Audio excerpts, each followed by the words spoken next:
মানুষ জেলখানায় যেমন যেতে চায় না, ঠিক যারা আল্লাহর প্রিয় মুমিন এরাও দুনিয়া নামক জেলখানায় থাকতে চায় না। নাম্বার 2, কেউ যদি জোর করে জেলখানায় দেওয়া হয় তখন সে জেলখানায় থাকতে চায় না। ঠিক দুনিয়াতে মুমিনকে আল্লাহ পাঠিয়েছেন, কেউ আমরা জোর করে আসি নাই। আসার পরে কোনো মুমিন দুনিয়াতে থাকতে চায় না। এক হইল দুনিয়াতে আসতেই চায় না, আসার পরে থাকতেও চাই না, আসল মুমিনের পরিচয়। 4 নাম্বার, জেলখানায় মানুষ যখন ঢুকে তখন তার কোনো স্বাধীনতা থাকে না। কি থাকে না? স্বাধীনতা থাকে না। ঠিক দুনিয়ায় যারা আসল মুমিন এরাও স্বাধীনভাবে চলতে পারবে না। পাও আছে, চলতে থাকবে না। জেলখানার আসামি পেটে ক্ষুধা, চাইলেই খাইতে পারবে? পারবে না। জেলখানার আসামির পাও আছে, মনে চাইলেই যেখানে হাইটা বাইর হইতে পারবে? যারা মুমিন এরা দুনিয়া নামক জেলখানায় থাইকা পেটে ক্ষুধাও আছে, খানাও দেখবে, দইরেই খাইতে পারবে না। হিসাব করতে হবে খানাটা কি হালাল না হারাম। পাও আছে, চলতে থাকবে, চলার আগে সিদ্ধান্ত নেবে কি যাত্রার প্যান্ডেলে যাব, মন্দিরে যাব না মসজিদে যাব। আগে হিসাব করে কদম দিবে, টার্গেট ঠিক করে কদম দিবে।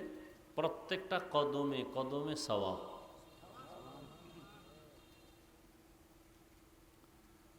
এক কথায় সহজ, দুনিয়াতে মুমিন থাকবে মুসাফিরের মতো। নবীজি বলেন, কুন ফিদ দুনিয়া কাআন্নাকা গরীবুন আও আবিরু সাবিল। দুনিয়াতে তুমি এমন অবস্থায় থাকো যে তুমি গরিব, অসহায়, অথবা তুমি মুসাফির। এখান থেকে ঢাকা গেলেন, 2-3 দিন থেকে চলে আসবেন। কেউ কি বাড়িঘর নিয়ে যাবে? সামান্য কিছু কাপড় নিয়ে যাবে। তাহলে আমরা আসছি দুনিয়াতে, আবার চলে যাব জান্নাতে, আমাদের মূল জায়গা।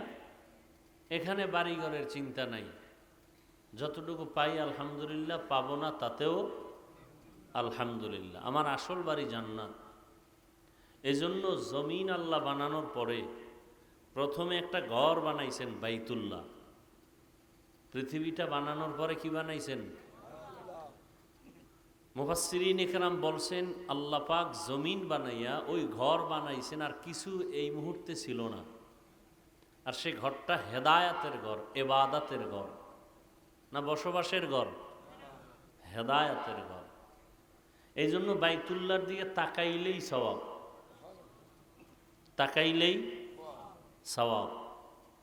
যতক্ষণ তাকায় থাকবে ততক্ষণ সওয়াব। কিছু পড়বে না, এমনি তাকায় থাকবে, অনবরত শুধু সওয়াব আর সওয়াব।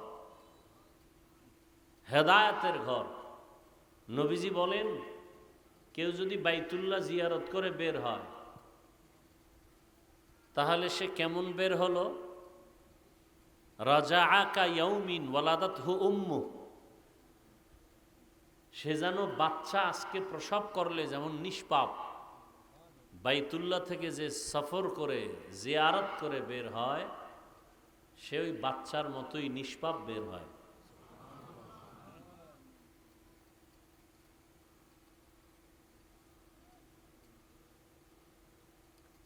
এত দামি একটা ঘর পৃথিবী বানাইয়েই আল্লাহ ঘরটা বানাইলেন। কিসের ঘর?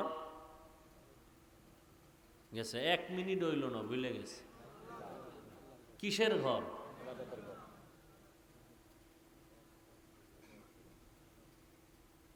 উডাও আল্লাহর ঘর। আপনাদের মেহেন্দিগঞ্জের কেন্দ্রীয় মসজিদ, এটা কার ঘর? দুনিয়ার সব মসজিদ কার ঘর? কিন্তু কোন মসজিদের দিকে তাকাইলে সওয়াব আছে? বাইতুল্লাহর দিকে তাকাইলে সওয়াব কেন? আল্লাহ পাক ওটাকে নিজে নিসবত লাগায় বলছেন এটা আমার ঘর। মেহেন্দিগঞ্জের মসজিদকে আল্লাহ ডাইরেক্ট বলেন না এটা আমার ঘর। জমিনের মধ্যে অনেক মখলুক আল্লাহ বানাইছেন। উট উটনি বানাইছেন। কে বানাইছেন? আল্লাহ সালেহ আলাইহিস সালামের উটনিকে বলছেন এটা আমার উটনি। অন্যান্য হাজারো কোটি উটনি থেকে ওই উটনির দাম বেড়ে গেছে। নবী বলেন কিয়ামতে উটনি জান্নাতে যাবে।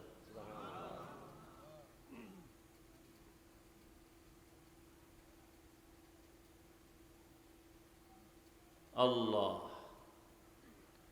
তো বাইতুল্লাহ হেদায়াতের ঘর বানাইলেন, ইবাদতের ঘর বানাইলেন। অথচ ওই বাইতুল্লাহ বানানোর পরে জমিন আবাদ করার জন্য প্রথমে পাঠাইলেন জিন। আল্লামা ইবনে কাসির রহমতুল্লাহ আলাইহি বলছেন না, জিনের আগেও প্রাণী ছিল, আলহিন আলবিন। এরপরে আসছে ফেরেশতা। তাহলে জিনের জন্য তো আল্লাহ ঘর বানান নাই, ফেরেশতার জন্য ঘর বানান নাই। ফেরেশতাদের কাবা আছে 7 আসমানের উপরে, বাইতুল মামুর, নূরের ঘর। তাহলে এটা বানাইছেন মানুষের জন্য। তো মানুষ দুনিয়াতে আসবে, আগে ইবাদতের ঘর বানাইছেন, আসার পরেই তো মানুষ ইবাদত করে না। তার বালেগ হতে হবে, বড় হতে হবে, বুঝতে হবে, জানতে হবে, শিখতে হবে। তাহলে শিখা পর্যন্ত তার থাকার একটা ঘর দরকার। আল্লাহ বসবাসের ঘর আগে না বানাইয়া ইবাদতের ঘর আগে বানাইলেন কেন? এর জবাব হলো আল্লাহ মানুষ বানাইছেন ইবাদতের জন্য। দুনিয়াতে মানুষ দুনিয়াতে আসার থেকে মৃত্যু পর্যন্ত করবে ইবাদত, আর বসবাসের জন্য আল্লাহ বানিয়ে রাখছেন জান্নাত। দুনিয়া বসবাসের জায়গা না, ইবাদতের জায়গা। এই জন্য আল্লাহ বলেন তোমরা দুনিয়াতে যতক্ষণ থাকো ইবাদতের মধ্যে, আমলের মধ্যে জড়িত হয়ে যাও, কারণ আমি আমলের পরীক্ষার জন্যই তোমাকে পাঠিয়েছি। আল্লাযী খালাকাল মাউতা ওয়াল হায়াতা লিয়াবলুয়াকুম আইয়ুকুম আহসানু আমালা ওয়া হুয়াল আজিজুল গফুর। আল্লাহ আমলের পরীক্ষার জন্য পাঠাইছেন। জমিনে কারা ভালো আমল করে এটা দেখবেন আল্লাহ। বেশি আমল দেখবেন না, কি দেখবেন? ভালো আমল। আপনি 1000 বছর আমল করছেন, সুদ খাইছেন, লাভ কি আছে? লাভ? কথা বুঝেননি? নামাজও পড়েন, মিথ্যা কথা বলেন। নামাজ পড়েন, মানুষের হক নষ্ট করেন, মা বাবার হক নষ্ট করেন, বোনের হক নষ্ট করেন, ভাইয়ের হক নষ্ট করেন, প্রতিবেশীর হক নষ্ট করেন, বান্দার হক। আল্লাহর হক নষ্ট করলে আল্লাহ মাফ করে দিবেন, বান্দার হক নষ্ট করলে আল্লাহ মাফ করবেন না, বান্দা যতক্ষণ মাফ না দিবে। তাহলে নামাজও পড়েন, সুদও খান। নামাজ পড়েন, সারা রাত ঘরে বসে মোবাইল দিয়ে জেনা করেন, জেনা, চোখের জেনা, হাতের জেনা, জবানের জেনা, অন্তরের জেনা। সারা রাত মোবাইলে জেনা চলে, ঘরে ঘরে, রুমে রুমে। ছেলে এক রুমে ঘুমায়, ঘুমায় না, মোবাইলে সারা রাত অপরাধ করে। মেয়ে আর এক রুমে মোবাইল নিয়ে অপরাধ করে। আর বাবায় তাকবিরুল্লাহ ছাড়ে না মসজিদে গিয়া, তসবি 1000 দানার, কি লাভ? ইয়া আইয়ুহাল্লাযীনা আমানু কু আনফুসাকুম ওয়া আহলিকুম নারা ওয়াকুদুহান নাস ওয়াল হিজারা আলাইহা মালাইকাতুন গিলাযুন শিদাদুল লা ইয়াসুনাল্লাহা মা আমারাহুম ওয়া ইয়াফআলুনা মা ইউমারুন। ও মুমিন, জাহান্নামের আগুন থেকে আগে নিজেকে বাঁচাও, এরপরের দায়িত্ব তোমার আহালকে বাঁচাও। আগে নিজেকে বাঁচাও, এতটুকুই শেষ? দ্বিতীয় দায়িত্ব তোমার আহালকে বাঁচাও। কিসের থেকে? জাহান্নামের আগুন থেকে। জাহান্নামের আগুন তো হাজার হাজার হাজার বছর পরে, মরার পর না হয় হাসরে বিচারের পরে। সেই আগুন থেকে এখন কেমনে বাঁচাবো? আগুন তো দেখাও যায় না, ধরাও যায় না, কেমনে বাঁচাবো? বলে যেই কাজ করলে জাহান্নামে যেতে হবে ওই কাজ থেকে বাঁচাও। ওই কাজের নাম সমষ্টিগতভাবে বলে গুনাহের কাজ। গুনাহ করলে জাহান্নামে যেতে হবে।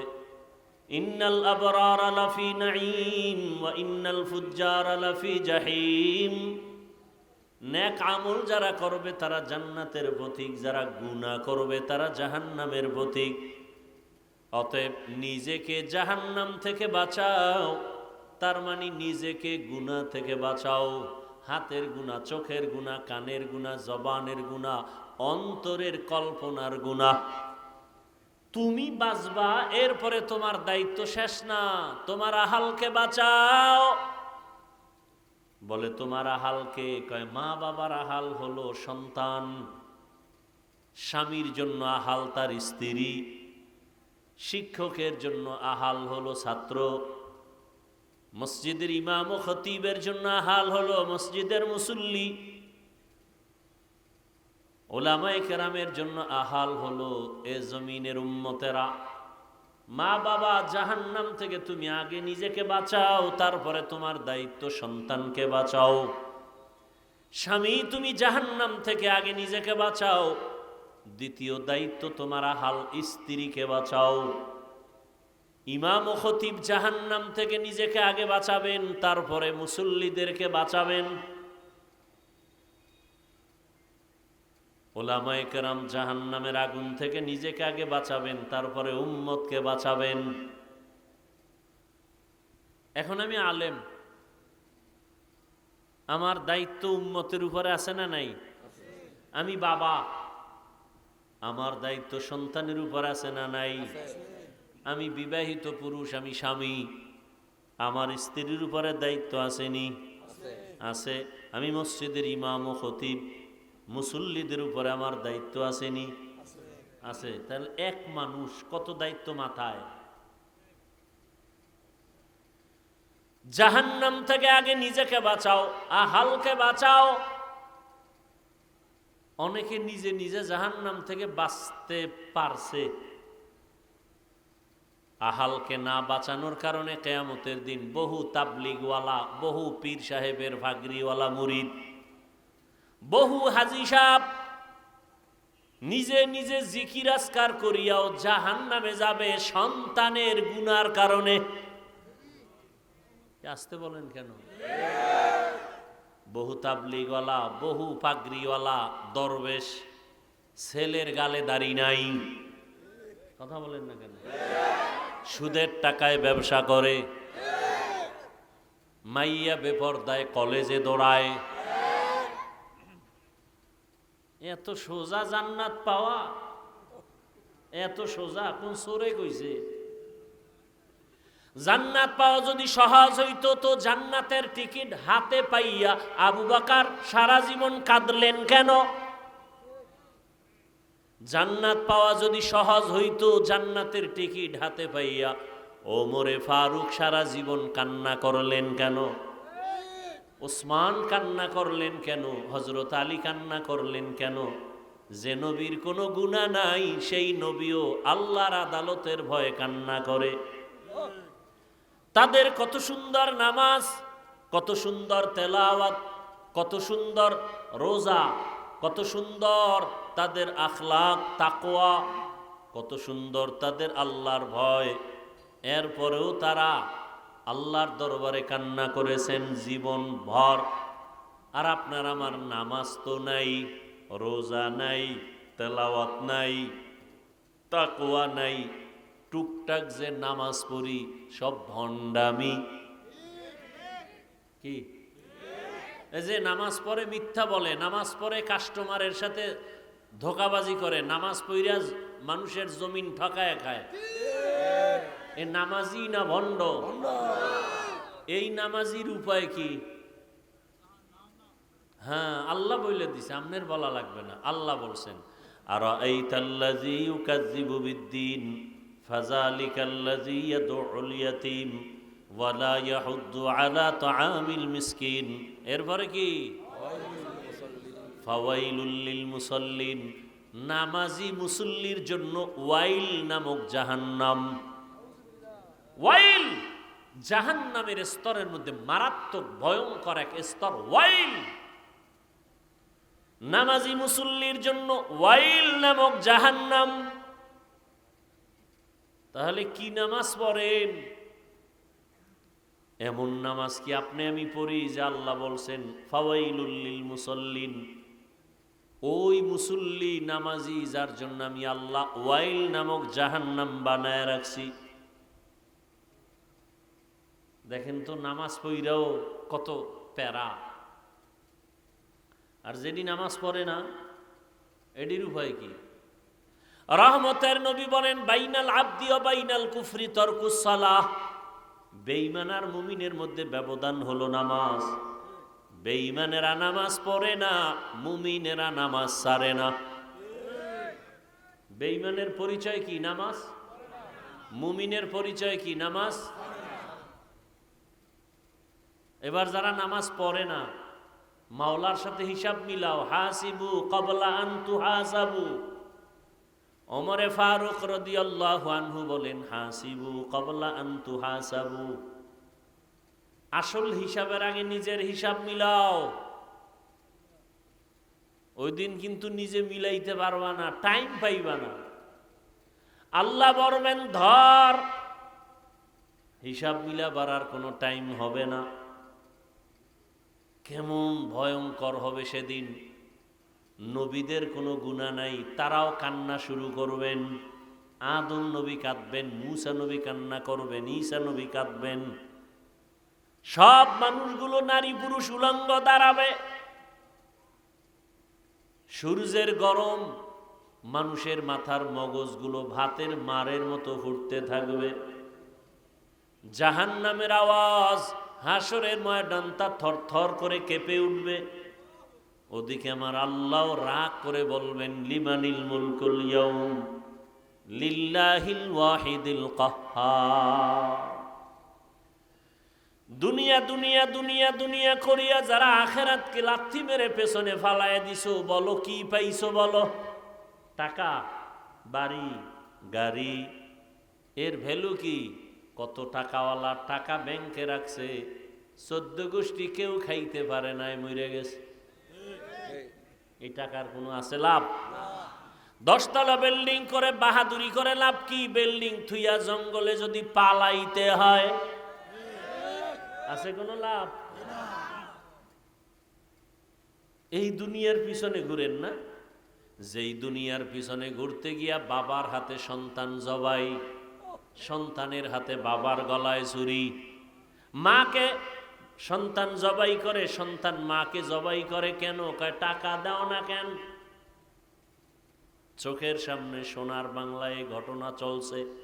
স্ত্রী স্বামীকে জবাই করে, স্বামী স্ত্রীকে জবাই করে কেন? বলে দুনিয়া চাই, তুই মরলে সব আমি পাবো। কি হায় হায়, তুই মরলে আমি পাবো। কিন্তু শেষ পর্যন্ত সেও কি পায়? কুত্তার মতো অবস্থা হয়েছে। একটা মরা জন্তু পাইছে, কুকুর খাওয়ার জন্য পাগল। ডান দিক দিয়ে কুকুর আসে, আইসা যখন দেখে বাম দিক দ্বারা কুকুর আসতেছে, ওটাকে দৌড়ানি দেয়। ওটাকে দৌড় দিয়া তারায় দিয়া এদিক দিয়ে আর একটায় খেয়ে যায়। কি এজন্য হযরত আলী রাদিয়াল্লাহু তাআলা আনহু বলেন, আদ-দুনিয়া জিফাতু ওয়া তুল্লাবুহা কিলাব। দুনিয়া হলো একটা মরা জন্তুর মতো, এর পেছনে যারা দৌড়ায়, আলী বলেন এরা কুত্তা।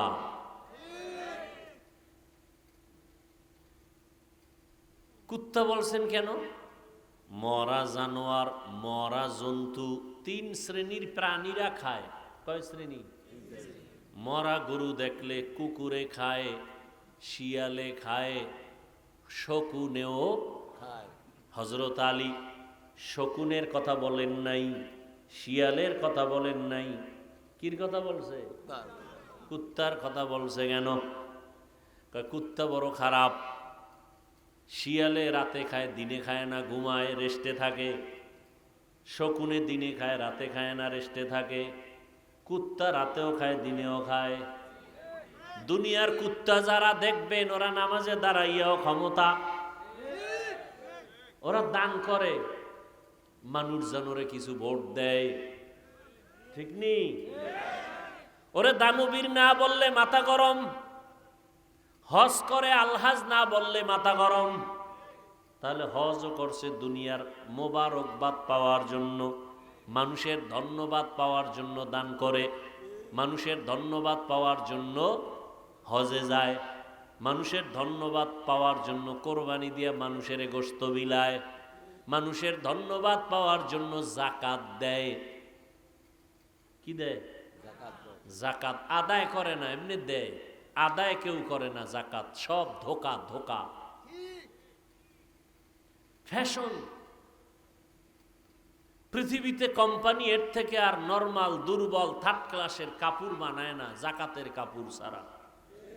আর সেগুলোই বড় লোকেরা গরিবরে দেয়, অন টাইম পরলেই সদরঘাট। কি এই ধোকাবাজি আছে না নাই? বলারও মানুষ নেই। কোন মসজিদের খতিব বা ইমাম সাহেব জুমার দিন এই বয়ান করুক না, আমি যা বলছি, পরের দিন থেকে কমিটি বলবে 1 মাসের জন্য বাড়িতে রেস্ট নিয়ে আসেন। ঠিক নি? কেন? শিয়ালের হাতে মুরগি আমানত। মুরগি আমানত কার হাতে থাকবে? তো শিয়ালের হাতে মুরগি আমানত রাখলে যা হয়, মাদ্রাসা মসজিদ আর ধর্মের চাবি সুদখোর বেনামাজি ঘুষখোরের হাতে রাখলেও তাই হবে। মসজিদ নিয়ে রাজনীতি চলবে না, মাদ্রাসা নিয়ে রাজনীতি চলবে না, ওয়াজ মাহফিলে রাজনীতির বয়ান চলবে না।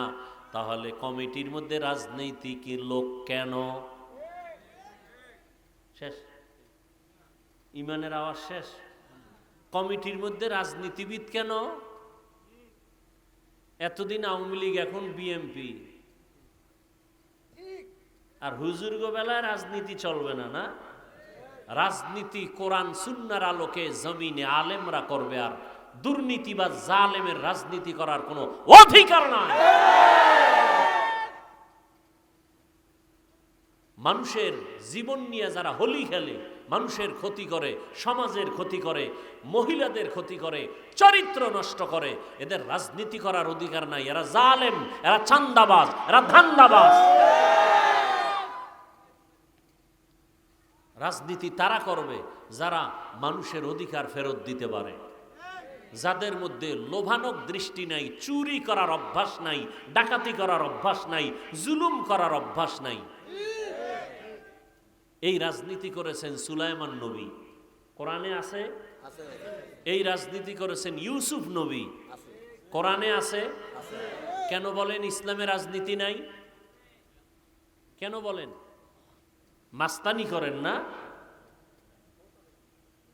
মদিনার রাষ্ট্র চালান নাই রসুল? ওমরে ফারুক চালান নাই? আবু বকর চালান নাই? কেন বলেন ইসলামে রাজনীতি নাই? হ্যাঁ, খোলামেলা বলেন যে হ্যাঁ আপনারা যে চুরি করেন, দুর্নীতি করেন, চান্দাবাজি দান্দাবাজি করেন, এটা ইসলামে নেই। ইসলামে কি আছে? গোলাম যেই প্লেটে খাবে, মালিক একই প্লেটে খাবে। ইসলামে কি আছে? কর্মচারী কাজ করবে, ঘাম ঝরার আগে বেতন দাও। আর ধান্দাবাজি চান্দাবাজি রাজনীতিতে কি আছে? মালিক 60 টাকা দামের খেজুর দিয়ে ইফতারি করবে, কর্মচারীকে 8 আনা দামের পায়ে ফেসা ধুলাবালু মিশ্রিত খেজুর দিবে। এগুলো চান্দা ধান্দাবাজি রাজনীতির ফলাফল। আল্লাহ সব ভাইকে হেদায়াত দান করুন। এ কথা বলারও কোনো সুযোগ নাই। কেন? শিয়ালের হাতে মুরগি আমানত। বুঝেননি বয়ান? যে এতক্ষণ তো ভালোই চলছিল, তো লাইন আউলে যেতেছে। ফিলিস্তিনের মতো যখন হোমানে দেখবা ফিডা শুরু হয়ে গেছে, তখন লাইন কোনটা বুঝবা, এর আগে বুঝবা না। কপালে ফিলিস্তিনের মতো মাইরাস।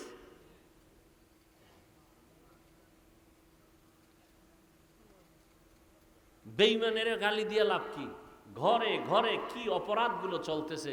হাজী সাহেবের ছেলে, পীর সাহেবের মুরিদের ছেলে, তাবলিগলার ছেলে, বিয়া শাদির মধ্যে গায়ে হলুদের অনুষ্ঠান চলে, ডেক সেট বাজায়, গানের আওয়াজে বাড়ি এলাকা গরম বানায় ফেলায়। কার বিয়া? কয় হাজী সাহেবের মাইয়ার বিয়া। টাটকা হাজি, ভিআইপি প্যাকেজের হাজি, গায়ে হলুদ চলতেছে। তাবলিগলার পীর সাহেবের মুরিদ মাইয়া ফলার বিয়া, যৌতুক চলতেছে, গায়ে হলুদ চলতেছে, গান বাজনা চলতেছে।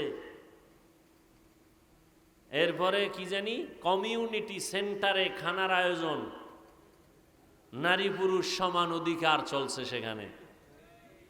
বৈষম্য বিরোধী আন্দোলন করছি না, তাহলে আর বৈষম্য করব কেন? সব নারী পুরুষ এক জায়গায় থাকবে। আমার আহলে হাদিস ভাইরা তো এই জন্যই আগের থেকে বৈষম্য এক জায়গায় করার জন্য বলছে, পুরুষ মসজিদে নামাজ পড়বে, নারীরাও মসজিদে নামাজ পড়বে। পুরুষ যেমন পাও ছড়ায় খারাবে নামাজে, মহিলারাও খারাবে, বৈষম্য থাকা যাবে না। কিছুদিন পরে কইব যে মহিলারা বাচ্চা নেয়, পুরুষেরও নিতে হবে, নাইলে পেট ফাইরা ঢুকাও। বৈষম্য করা